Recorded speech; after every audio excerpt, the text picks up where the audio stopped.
bagaimana supportive terapi ini ada FAMOSAN, ada Nutricool, ada AOMIX. Saya rasa saya tidak menjelaskan lebih rinci lagi karena sudah disampaikan di sesi yang pertama.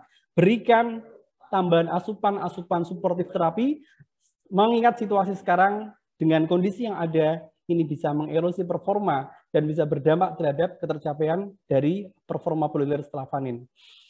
Nah, yang kedua, ini adalah terkait dengan pada saat terjadi diare, beberapa alternatif yang harus kita lakukan selain kita menambahkan jumlah skam, kita juga harus mempertimbangkan bagaimana dalam formula pakan tersebut minimum adanya serat kasar yang ada, bisa kita tambah absorban. Satu hal yang harus dipahami, absorban yang ada harus kita sesuaikan juga metrik dari nutrisi tersebut. Karena beberapa dia anti nutritif, sehingga pada saat status nutrisi yang marginal, ini akan menyebabkan ketersediaan nutrien intiknya akan rendah.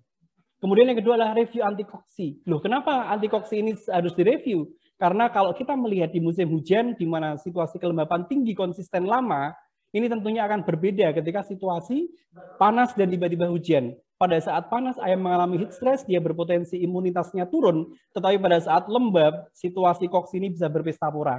Sehingga kita harus mereview ulang, apakah harus kita switch antara chemical dengan ionophore, atau ada pertimbangan lain dengan koksi yang sifatnya herbal, yang mungkin perlu salah satu alternatif lain ketika kita berbicara tantangan koksi, karena masing-masing area berbeda-beda. Nah, yang tidak kalah penting adalah review vaksinasi dan biosecurity. Kenapa ini penting?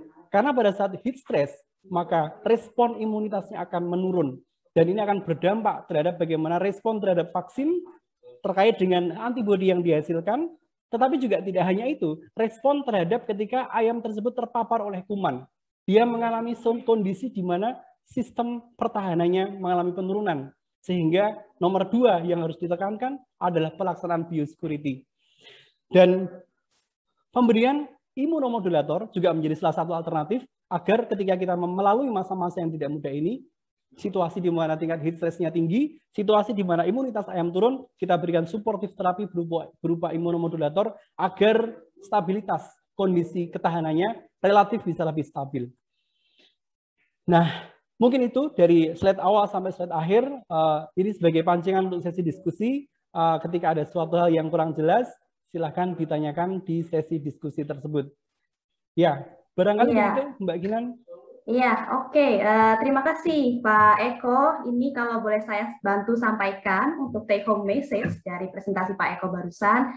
Ternyata benar ya Pak, dari presentasi yang sudah disampaikan barusan, untuk kita harus lakukan upaya deteksi dini terhadap semua perubahan yang terjadi, harus lebih rinci ya untuk kita bisa prevent terjadinya heat stress. Kemudian ketika memang sudah terjadi, terlanjur terjadi, kita harus lakukan penyesuaian tata laksana manajemen dan harus secepatnya dilakukan saat sudah mulai ada parameter atau tren mengalami penurunan. Kemudian juga kita bisa lakukan dengan pemberian asupan tambahan yang harus diberikan di masing-masing kandang per area dan juga harus disesuaikan dengan tantangan yang kita alami ya Pak ya. Di kandang kita sendiri. Kemudian juga untuk yang terakhir, poin terakhir tadi telah disampaikan bahwa pelaksanaan biosecurity harus dilakukan lebih ketat dan termonitor serta terukur. Oke, baiklah, karena kita sudah mengikuti 2 pemaparan presentasi dari 2 speaker pembicara tamu kita hari ini, kita akan masuk ke Q&A session. So Harman and Pak Eko, this question it can be for Harman and also Pak Eko. So maybe Pak Eko could add after Harman answer the question. So the first question that we received, in a closed house condition, daytime it has a high moisture. So how can we prevent heat stress? Because when we are use evaporating cooling pad at high temperature, it can make the heat stress condition is even worse. So Harman, could you please answer for this one? Yeah, if you already have a high relative humidity, evaporative cooling is not going to be effective. Period. You cannot use it if you if the relative humidity is above 85%. Evaporative cooling is more or less out of the question. You can still resort to air speed.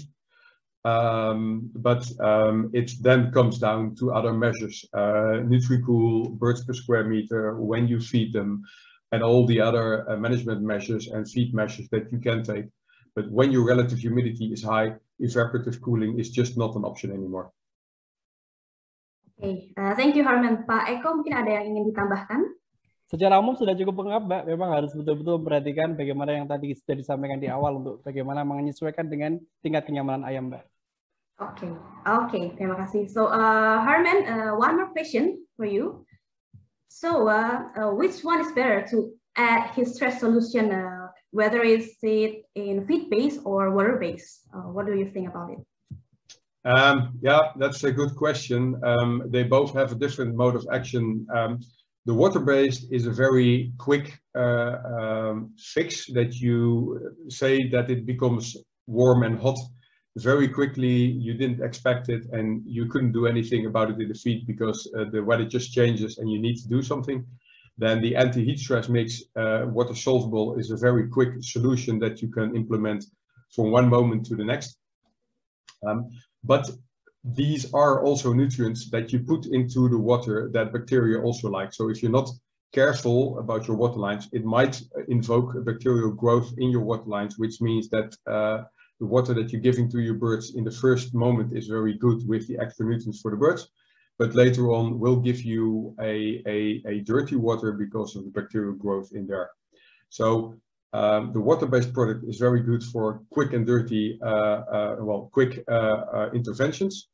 I am much more of a fan of the feed-based interventions with NutriCool because you do not pollute your water line. But as said, that is only possible if you know that you're going into a hot period for a longer time and you know in advance so that you can adapt your feed by adding the NutriCool to the feed.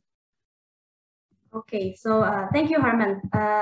Saya akan translate untuk jawaban Harman barusan. Jadi Harman menyampaikan bahwa pemberian solusi untuk di air minum itu memang lebih cepat efeknya, tetapi juga memiliki disadvantage, yaitu ini bisa menyebabkan polusi di water lines yang kita gunakan, dan juga nutrien dari aditif yang kita berikan itu juga disukai oleh bakteri. Jadi ini menjadi sedikit ada disadvantage ya untuk penggunaan water based.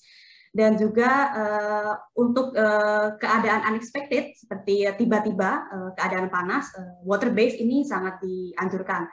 Tetapi ketika saat cuaca atau musimnya ini kita bisa prediksi, seperti sekarang kita sudah bisa prediksi bahwa musim kemarau sudah mau datang, jadi kita bisa tambahkan feed based produk ya untuk mencegah terjadinya heat stress. Okay, so thank you Harman, and also Pak Eko, kita ada pertanyaan juga yang nggak kalah menarik. Jadi Pak Eko, dalam tata laksana brooding, apakah ada perbedaan target temperatur saat DOC berdasarkan perbedaan bobot badan? Oke, baik. Pertanyaan yang menarik. Jadi pada saat kita menerima DOC, kita berharap sesuai dengan guideline